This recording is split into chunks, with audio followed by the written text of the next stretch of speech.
درود پاک کب کب کہاں کہاں اور کیسے کیسے کام آتا ہے۔ ایک بہت ہی خوبصورت واقعہ، بڑا ایمان افروز واقعہ ہے جو میں آپ کے سامنے پیش کرتا ہوں۔ ایک دوست نے اپنے ایک دوسرے دوست کو قرض دیا، اور جب اس نے قرض دیا تو وہ قرض ایک بڑی اماؤنٹ تھی، 3000 دینار۔ وہ ٹائم آ گیا جب اس ٹائم وہ قرض لینے کے لیے اپنے دوست کے پاس گیا کہ بھائی مجھے میرے پیسے واپس دو، تو اس نے کہا کہ پیسے تو نہیں ہے میرے پاس، میں کولیپس ہو گیا ہوں، بزنس اب میرا ختم ہو گیا ہے، میں تمہاری رقم نہیں دے سکتا۔ اس نے ایک اور ٹائم دے دیا اسے کہ ٹھیک ہے اب اتنے وقت دنوں کے بعد میں دے دوں گا۔ وہ ٹائم بھی گزر گیا، اور جب وہ ٹائم بھی گزر گیا تو اس کے بعد اس دوست نے کہا کہ اب تو پیسے دے دو بھائی، میرا ٹائم پورا ہو گیا ہے۔ پھر نہ دے سکا ٹائم۔ آخر کار معاملہ جو ہے وہ کورٹ میں چلا گیا، قاضی کے پاس چلا گیا۔ اب قاضی نے جس کو پیسے دینے تھے اس کو بلایا اور کہا کہ بھائی آپ کو اس کے پیسے دینے ہیں؟ کہتا ہے ہاں پیسے تو دینے ہیں۔ تو کہا پھر دیتے کیوں نہیں ہو؟ کہا پیسے ہیں ہی نہیں، کاروبار ہی ختم ہو گیا ہے، قرضہ تو لیا تھا، اب میرے پاس بچا ہی کچھ نہیں ہے۔ تو کہا اچھا اب یہ بتاؤ کہ کب دو گے، کیسے دو گے؟ اس نے کہا بس میرے پاس پیسے ہی نہیں ہیں۔ تو کہا اب تمہارے پاس 30 دن کا ٹائم ہے، 30 ڈیز میں یا تو اس کے پیسے لوٹا دو یا 30 دن کے بعد تمہیں قید کر دیا جائے گا۔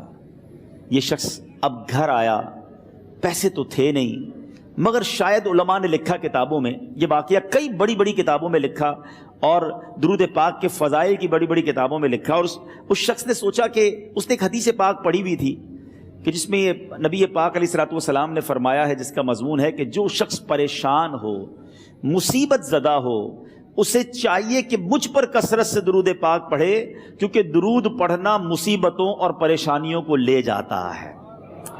اب اس عاشق رسول نے سوچا اور تو کچھ ہے نہیں، اب میں درود پاک پڑھنا شروع کرتا ہوں۔ صبح سے لے کر شام تک وہ درود پاک پڑھنے لگ گیا۔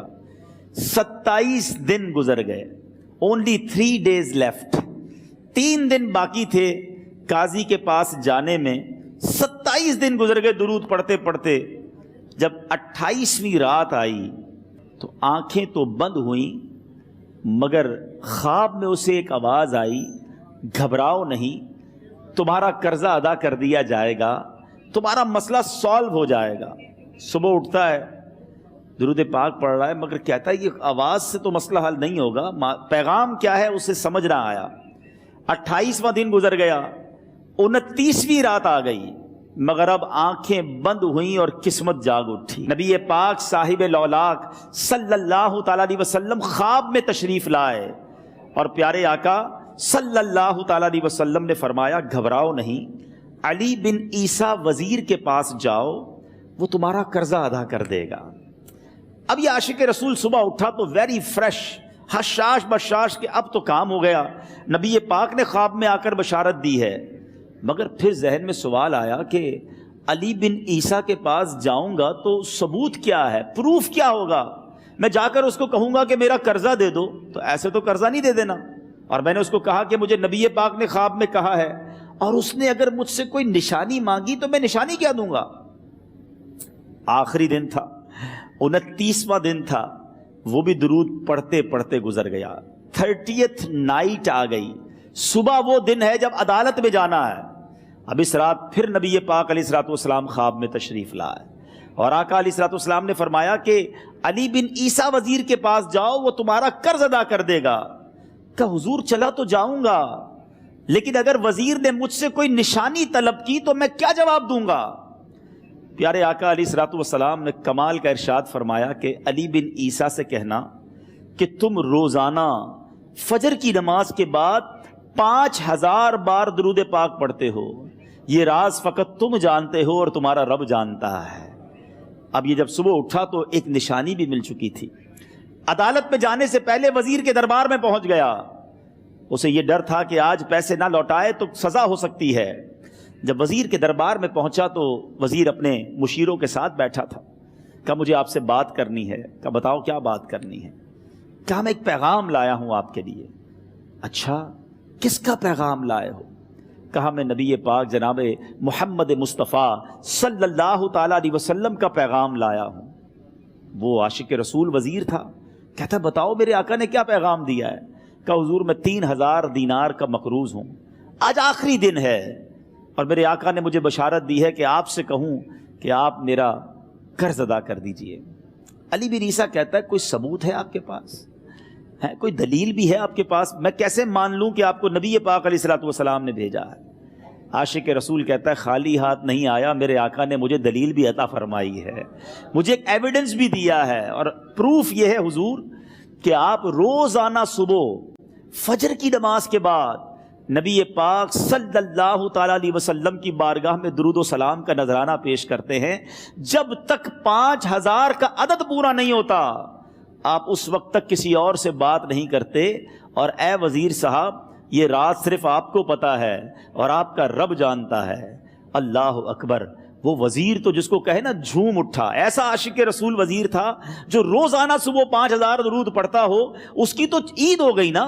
وہ کہتا ہے مرحبا یا رسول اللہ، میرے آقا نے میرے درود قبول کر لیے، اس سے بڑھ کر میرے لیے سعادت کیا ہوگی۔ اب یہ وزیر اپنے سیٹ سے اٹھتا ہے، اپنے کمرے میں جاتا ہے، تھوڑی دیر بعد واپس آ کر اس عاشق رسول کے ہاتھ میں 3000 دینار رکھ کر کہتا ہے حضور پہلے 3000 دینار تو نبی پاک کا حکم کی میں ادب سے بجا لاتا ہوں، میرے آقا نے جو حکم فرمایا یہ 3000 دینار آپ کو پیش کرتا ہوں، حضور ایک اور 3000 دینار لیجئے۔ میرے گھر آپ آئے، اتنی اچھی خبر سنائی، آپ نے قدم رنجا فرمایا، یہ 3000 اس کا نذرانہ ہے، اور ایسا کیجئے 3000 اور لیجئے، اس سے اپنے بچوں کے لیے کچھ چھوٹا موٹا کام شروع کیجئے اور ایک وعدہ کر کے جائیے، آج کے بعد زندگی میں آپ کو جب بھی کوئی کام پڑے میں آپ کا بھائی ہوں، مجھے یہ خدمت کا موقع دیجئے گا۔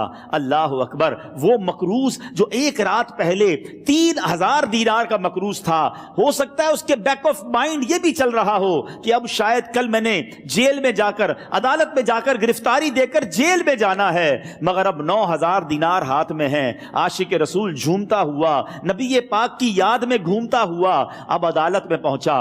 عدالت میں everybody expecting over there کہ آج اس نے آنا ہے اور آ کر کہنا یہی ہے کہ پیسے تو نہیں ہیں، گرفتار کر لو، مگر جا کر اس عاشق رسول نے 3000 دینار جج صاحب کے ہاتھ میں رکھ دیے۔ قاضی کہتا ہے پہلے تو یہ بتاؤ پیسے آئے کدھر سے؟ تم تو کہتے تھے غریب ہوں، تم تو کہتے تھے کاروبار نہیں ہے، ایک مہینے میں اتنی بڑی رقم کا انتظام کیسے ہو گیا؟ سبحان اللہ، اس عاشق رسول نے گویا زبان حال سے یہ کہا ہوگا کہ یہ تو کرم ہے ان کا، ورنہ مجھ میں تو ایسی بات نہیں، اتنا دیا سرکار نے مجھ کو، اتنی میری اوقات نہیں۔ اس نے وہ پورا واقعہ بھری عدالت میں سنا دیا۔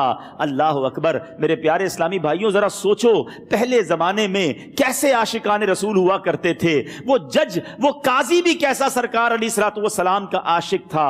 اپنی سیٹ سے اٹھتا ہے، بھرے دربار میں بھری عدالت میں وہ اپنے چیمبر میں اپنے کمرے میں جاتا ہے، اور تھوڑی دیر بعد واپس آ کر اس کے ہاتھ میں بھی 3000 دینار ہیں، اور وہ 3000 دینار جو ہے وہ اس عاشق رسول کے ہاتھ میں رکھتا ہے کہ سارا ثواب علی بن عیسیٰ کیسے لے جائے، میں بھی تو نبی پاک کا غلام ہوں، میں تمہارا قرضہ میں ادا کرتا ہوں۔ اچھا، اب ایک اور عجیب سینیریو یہ بن گیا کہ جس نے کیس کیا تھا، جس نے دعویٰ کیا تھا، وہ بھی یہ سارا منظر دیکھ رہا تھا۔ کہتا ہے جج صاحب ذرا رکیے، میں بھی اپنے آقا کا امتی ہوں، اور ایک کام کیجئے، قلم کاغذ منگوائیے، اس عاشق رسول کا قرضہ ہی میں معاف کر دیتا ہوں۔